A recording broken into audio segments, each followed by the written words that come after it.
ഷാജർ ഖാൻ ഇവിടെ ഗവർണറെ ഇടപെടിക്കാൻ നിർബന്ധിതരാക്കി മാറ്റുകയായിരുന്നു മറുവശം ചെയ്തത്. അതായത് അവിടെ SFIയും അതുപോലെ തന്നെ ഇടത് സിൻഡിക്കേറ്റ് അംഗങ്ങളും.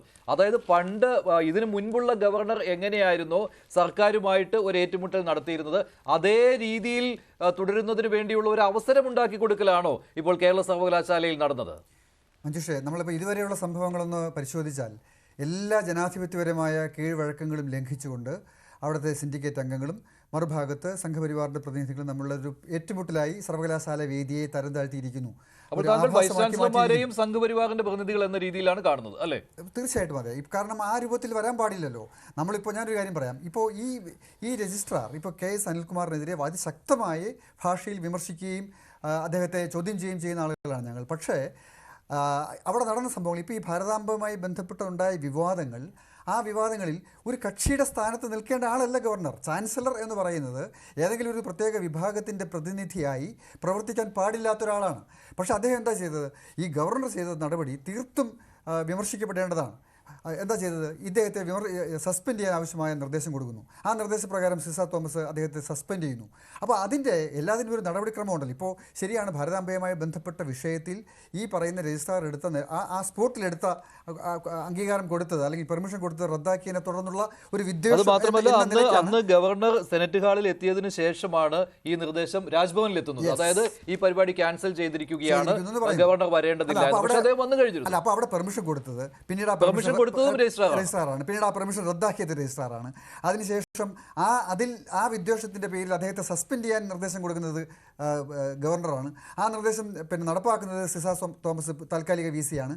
അങ്ങനെ എന്താ പറയുക, ഇത് വ്യക്തി വിദ്വേഷത്തിനുള്ള അല്ലെങ്കിൽ രാഷ്ട്രീയമായ വിദ്വേഷത്തിനുള്ള ചില നടപടികളിലേക്ക് കാര്യങ്ങൾ നീക്കി സർവകലാശാലയുടെ എല്ലാ അന്തസ്സിനെയും തകർത്തിരിക്കുന്നു. അതിനകത്ത് രണ്ട് കൂട്ടരും വിമർശിക്കപ്പെടണം എന്നതാണ് എനിക്ക് തോന്നുന്ന ഒരു പ്രധാനപ്പെട്ട കാര്യം. അവിടെ ചാൻസലർ എന്ന നിലയ്ക്ക് ഗവർണർ കുറച്ചുകൂടി പക്വത കാണിക്കേണ്ടതാണ്. മറുഭാഗത്ത് സിൻഡിക്കേറ്റ് അംഗങ്ങൾ ഇപ്പോൾ പിറ്റേ ദിവസം തന്നെ കേസ് ഫയൽ ചെയ്യുന്നു, ഹർജി ഫയൽ ചെയ്യുന്നു.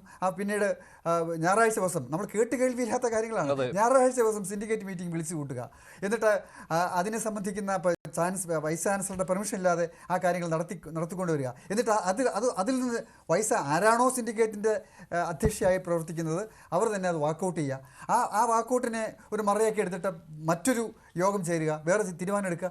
എന്താണ് നടന്നുകൊണ്ടിരിക്കുന്നത്? എത്ര അപമാനകരമായിട്ടുള്ള കാര്യങ്ങളാണ് ഈ പറയുന്ന സിൻഡിക്കേറ്റ് അംഗങ്ങളും ഈ പറയുന്ന ചുമതലപ്പെട്ട വൈസ് ചാൻസലറും അടക്കമുള്ള കാര്യങ്ങൾ ആൾക്കാർ ചെയ്തുകൊണ്ടിരിക്കുന്നത്. അപ്പോൾ ഞാൻ ചോദിക്കട്ടെ, ഇവിടെ നമുക്ക് നിയമമുണ്ട്, വ്യവസ്ഥകളുണ്ട്, സ്റ്റാറ്റ്യൂട്ട്സ് ഉണ്ട്, റെഗുലേഷൻസ് ഉണ്ട്, ഒക്കെയുണ്ട്. പക്ഷേ അത് നടപ്പിലാക്കുന്നതിൻ്റെ ചില ഒരു മര്യാദകൾ പാലിക്കപ്പെട്ടിട്ടില്ല. അവിടെയാണ് ഞാൻ പറഞ്ഞത്, രാഷ്ട്രീയമായി സർവകലാശാലകളെ കാൽക്കീഴിലാക്കാൻ രാഷ്ട്രീയ പ്രസ്ഥാനങ്ങൾ, അത് കേന്ദ്ര ഗവൺമെൻറ് ആകട്ടെ സംസ്ഥാന ഗവൺമെൻറ് ആകട്ടെ, ശ്രമിക്കുന്നു എന്നിടത്താണ് പ്രശ്നത്തിൻ്റെ മർമ്മം കൂടി ഉള്ളത്.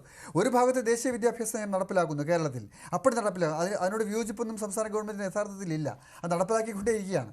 മറുഭാഗത്ത് അധികാരം പക്ഷേ ഞങ്ങളുടെ ആൾ തന്നെ വേണം എന്ന നിർബന്ധം ഇവർ പിടിക്കുന്നു എന്നുള്ളതുകൊണ്ട് അതിൻ്റെ പേരിലുള്ള ഒരു ചക്കളത്തി പോരാട്ടം. നമ്മൾ ഈ ചക്കളത്തി പോരാട്ടം എന്ന് പറയുന്നത് ഇവർ തമ്മിലുള്ള അധികാര കേന്ദ്രം, അധികാര വടംവലി മാത്രമാണ്. അല്ലാതെ ഇതിനകത്ത് ആശയങ്ങൾ, പ്രത്യയശാസ്ത്രം, ഏതെങ്കിലും മൂല്യങ്ങൾ ഒന്നും തന്നെ അന്തർഭവിച്ചിട്ടില്ല.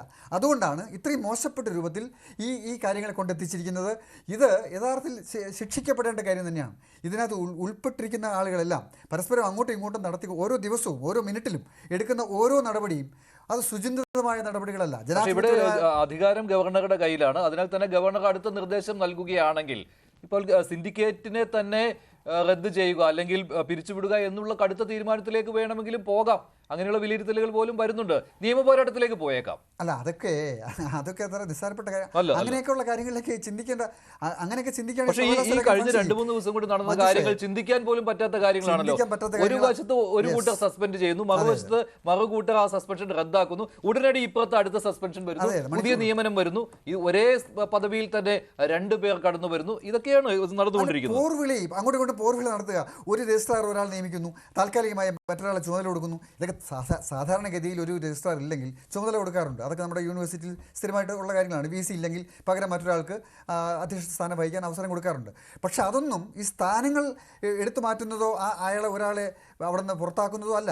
ഇപ്പോൾ സ്വന്തം നിലയ്ക്ക് ഇപ്പോൾ സിൻഡിക്കേറ്റ് അംഗങ്ങൾ മാത്രമായി സിൻഡിക്കേറ്റ് ചേർന്ന് ഒരു തീരുമാനം എടുക്കുക എന്ന് പറയുന്നത് കേൾവിയില്ലാത്ത കാര്യമാണ്. അപ്പോൾ അതാണ് ഞാൻ പറഞ്ഞത്, അങ്ങനെയുള്ള സാഹചര്യങ്ങളിലേക്ക് തള്ളിവിടാൻ പാടില്ലായിരുന്നു.